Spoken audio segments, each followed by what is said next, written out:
Alright, hi, I'm Super Trampoline. It's time for another episode of Super Trampoline's Superbad fanfic theater. Once again, featuring one of my own stories. So, this story is called Struggling to Title This Story. I was going to call it Conversations and Love Songs as a Paul Simon compilation from 1988, but this story only contains conversations, not love songs. But it turns out it's actually negotiations and love songs.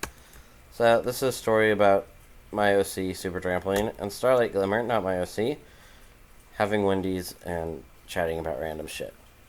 Alright, the only chapter is titled People Love to Hate on Hearts and Bones, but it's actually one of my favorite Paul Simon albums.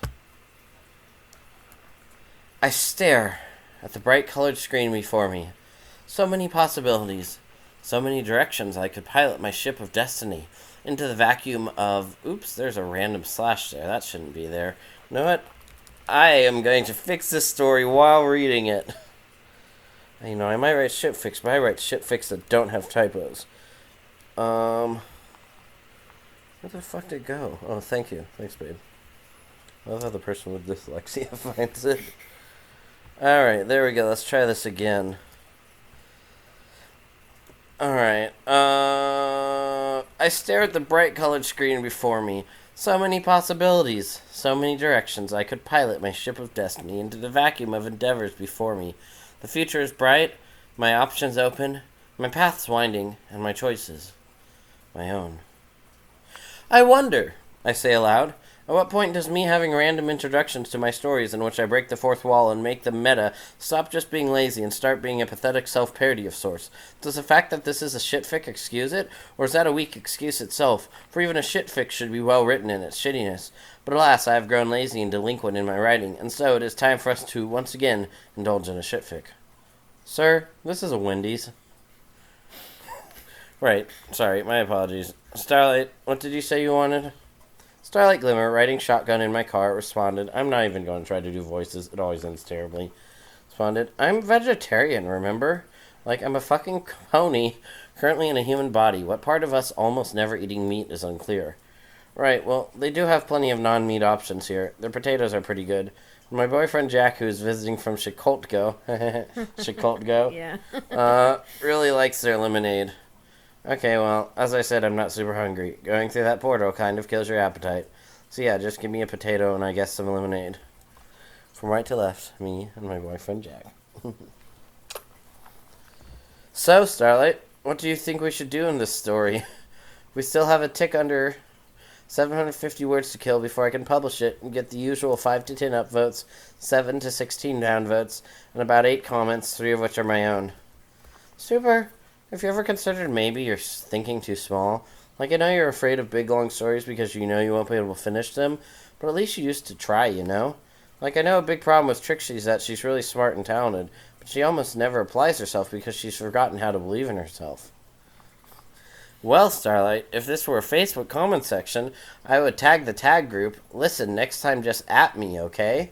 And if you click on that link, it does actually go to, listen, next time just at me, okay? But alas, it isn't. Super, aren't you worried about how meta this story is? I don't want you getting in trouble with the mods yet again. I mean, no meta seems to be one of the least enforced rules on this site. As long as I don't actually mention femfiction, we should be fine. Starlight gave him a deadpan look. Okay, I don't remember. Do I start with I? Oh, shoot, I do. Alright. Oh, no, I changed from first person to third person. Womp womp. Oh, no. Okay. Starlight gave him a deadpan look.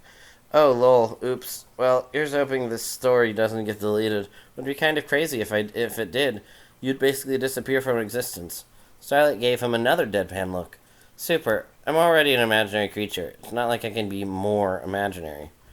Well, I mean, to the poor souls who thought reading this would be a productive use of their time, yes, you, and even I, at least as the pony avatar of the author, are purely imaginary. But within our world, what may be fictional to them is very real to us. Just as Rainbow Dash's craptastic My Tiny Gecko fanfiction may be fiction to us, but to the small, colorful geckos of Geckoburg, it is very real. And awful, I might add. Dash makes me look like a regular Gabriel Guanaco Marquez. Starlight stared agape at Super. Guanaco? Really? Did you just browse Wikipedia so you could find a suitable South American ungulate pun? Was I talking about this with you? About how besides alpacas and llamas, there's two others? Yeah. Because I wrote the first half of this, several nights ago. Oh, absolutely, Super replied proudly. Starlight shook her head and sighed. I don't understand how you can be so brilliant and dumb at the same time. You're one to talk. You're dating Trixie. Oops, I need some quotation marks there. Quotation marks are our friends, right, Jack? Mm-hmm. Enjoy your nap? Yeah. Good. Alright, oh, and I misspelled stereotype. Let's fix that. I, did not proofread this. Which, I mean, I usually don't. You're one to talk. You're dating Trixie. Starlight sighed. Okay, you got me there. Alright, there we go. Hopefully there's some quotation marks the rest of the story. Edit. Alright, scroll. Starlight sighed. Okay, you got me there. You're honestly a bit more self-aware than her, too. And then we have the meme of the guy saying, you got me there. You know, Starlight, Super said, changing the subject. I've been doing a little research on Pony Max Sterner and... Pony Max Sterner? Starlight huffed. Dude, are you even trying anymore?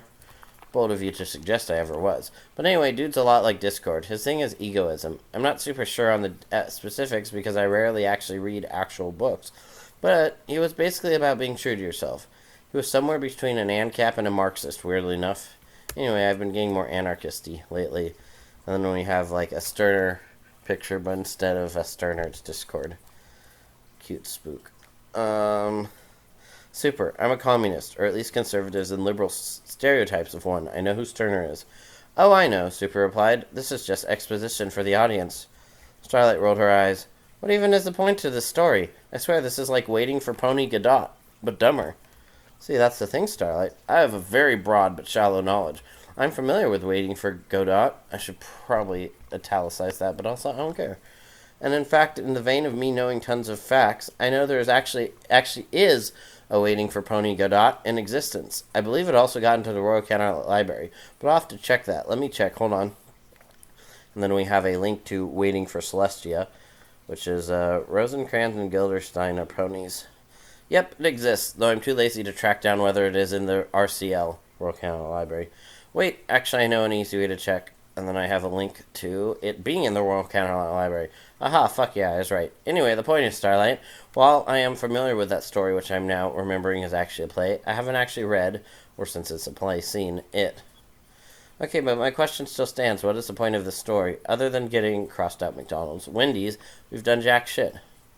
Well, we could turn this into a feghoot if you wanted. Starlight sighed. You and your fucking feghoots.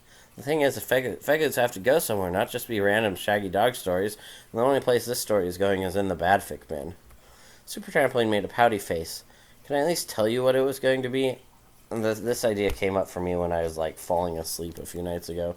Sure, I guess. It's not like this fictional version of me even seems to have much he particularly needs to do, given that I'm having this inane conversation with you.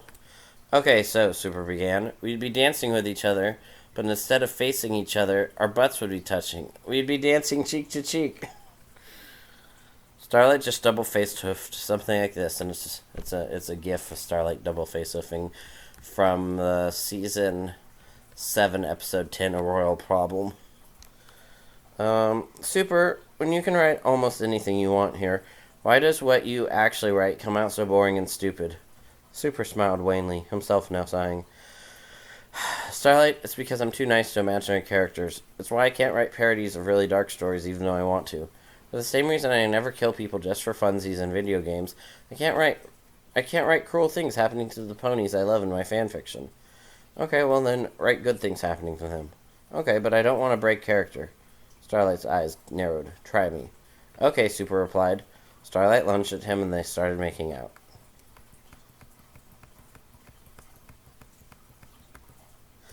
Haha, apparently I was accidentally holding down the enter key while carrying my laptop to another room. Lol. And then we've got this beautiful picture of Maud with many, many eyes. And we are done.